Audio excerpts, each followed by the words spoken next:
What if, tomorrow, the U.S. Navy, not just a few patrol ships, but a full-blown strike group, appeared off the coast of Venezuela, and minutes later, missiles struck Caracas? Imagine total chaos, jets roaring, smoke rising over oil refineries, civilians scrambling for shelter. What would really happen? And could this secret plan already be in motion? Now stay with me. By the end of this video, you'll see why such a scenario isn't just a wild fantasy. There are real signs, real deployments, and real stakes that could make this nightmare a very real possibility for millions of people. Let's start with what's visible today. Over the past few months, especially since mid-2025, the U.S. has significantly increased its military presence around the Caribbean and near Venezuelan shores. According to open sources, as of late October 2025, about 10,000 U.S. troops were positioned in the southern Caribbean and Puerto Rico, roughly half on land and half on vessels. The deployed assets reportedly include warships, attack submarines, F-35 fighter jets, drones, and even special operations aviation units. The supposed public rationale is combating drug trafficking, part of a campaign called Operation Southern Spear. But that's only the surface story. When you dig deeper, the pieces start to look less like a crackdown on cartels and more like a buildup to something far larger. First, military experts point out that while Venezuela's armed forces are far from invincible, they are no pushover either. Despite the country's economic decline, corruption, and equipment shortages, Venezuela still maintains a substantial military, including airborne and ground forces, and a fair share of Russian-made hardware. At the same time, some analysts argue the U.S. force, though impressive, remains insufficient for a full-scale occupation or long-term ground war. Amid this tension, whispers circulate. Could this be less about narco-trafficking and more about strategic ambitions, like securing oil fields, reshaping regional geopolitics, or triggering regime change? The uncertainty alone raises the stakes, and when uncertainty meets huge military deployments, people start to pay attention. Unsurprisingly, the government of Nicolas Maduro in Caracas didn't stay silent. In September 2025, he warned that the military buildup is aimed at overthrowing his government, and pledged that Venezuela would immediately move to armed struggle in defense of our territory. Maduro even invoked the phrase, "a republic in arms," signaling a readiness for widespread civilian and military mobilization. According to some reports, Venezuela is considering guerrilla-style resistance, even anarchization, unleashing irregular militias, local partisans, perhaps even encouraging urban unrest in response to a foreign strike. Why such a drastic reaction? Because from Maduro's perspective, and likely from many Venezuelans, this isn't about drugs, it's about sovereignty. And launching an attack would mean more than missiles. It would mean war. Let's imagine it actually happens. What's the plausible first 48 hours? Phase 1. Shock and awe. Nighttime strikes on military airfields near Caracas. Drones, cruise missiles, perhaps stealth jets, targeting radar, fighter jets on the ground, communication hubs. Simultaneous attacks at major oil infrastructure, refineries, pipelines, export terminals, crippling the economy and sowing panic. Phase 2. Psychological pressure. Electronic warfare to disrupt communication, propaganda broadcasts, fear tactics to undermine morale and incite chaos. Simultaneous cutoff of maritime traffic in the Caribbean, shifting claims of narco-terrorism target to national security concern. Phase 3. Political demolition.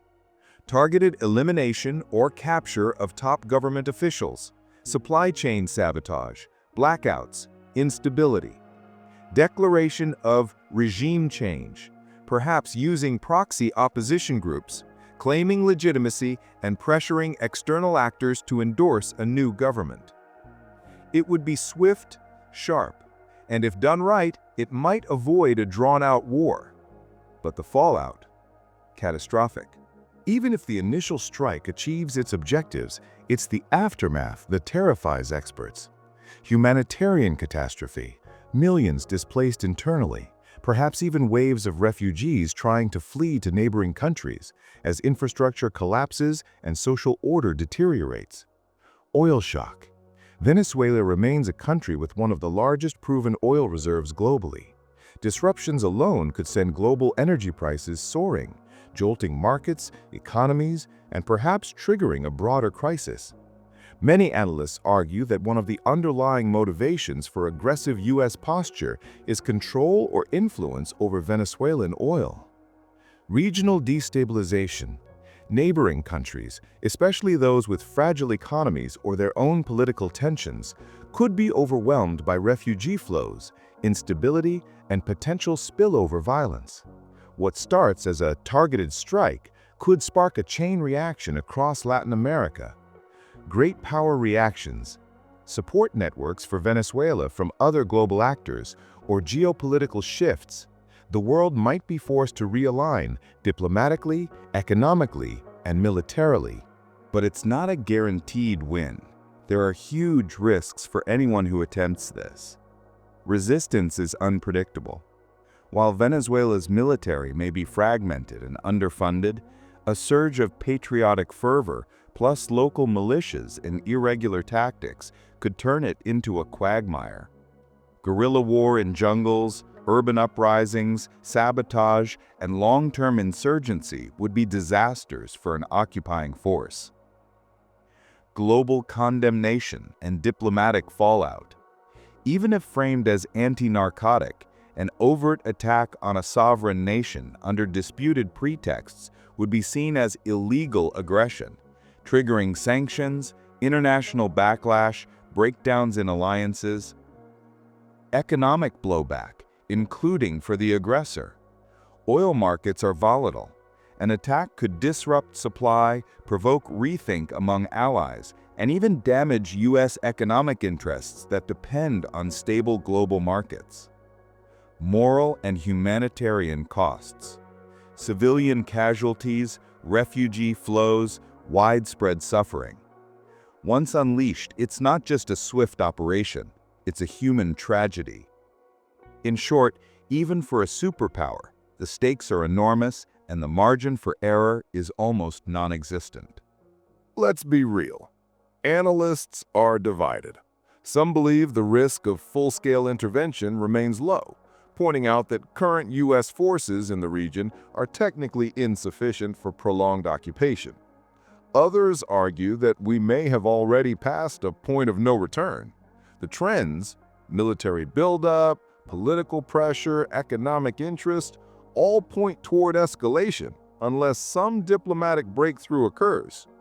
For now, the official narrative remains anti-narco operations, defense of U.S. borders. But behind closed doors, longer-term strategies and contingency plans are reportedly circulating among top officials. So the answer? Yes, an attack is still unlikely, but the possibility can no longer be dismissed as conspiracy or fear-mongering. It's real and possible. You might ask, why would the U.S. risk all that, if even a limited operation could result in such massive fallout? Here's why. For certain decision-makers, control of strategic resources, like oil, removal of unfriendly regimes, and reshaping of geopolitical alliances might outweigh the immediate costs. But once that door opens, there's no controlling what happens next.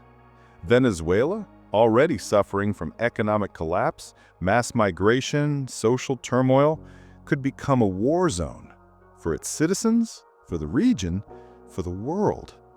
Even if short-term objectives are met, the long-term costs, humanitarian, geopolitical, moral, could dwarf any perceived gains.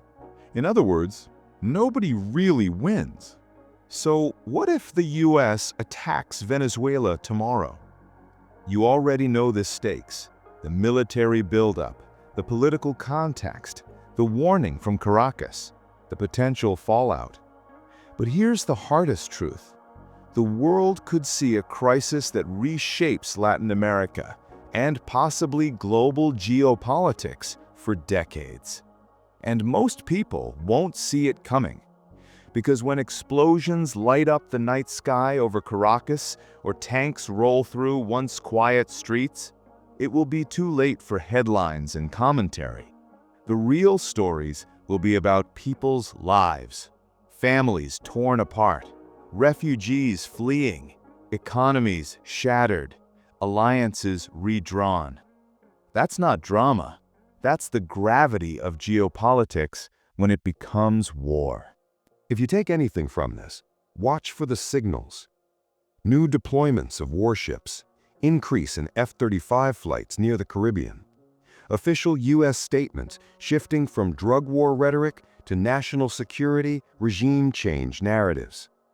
Any sudden breakdown in diplomacy with Caracas, reports of civilian mobilization, militia activation, or internal calls for emergency defense in Venezuela.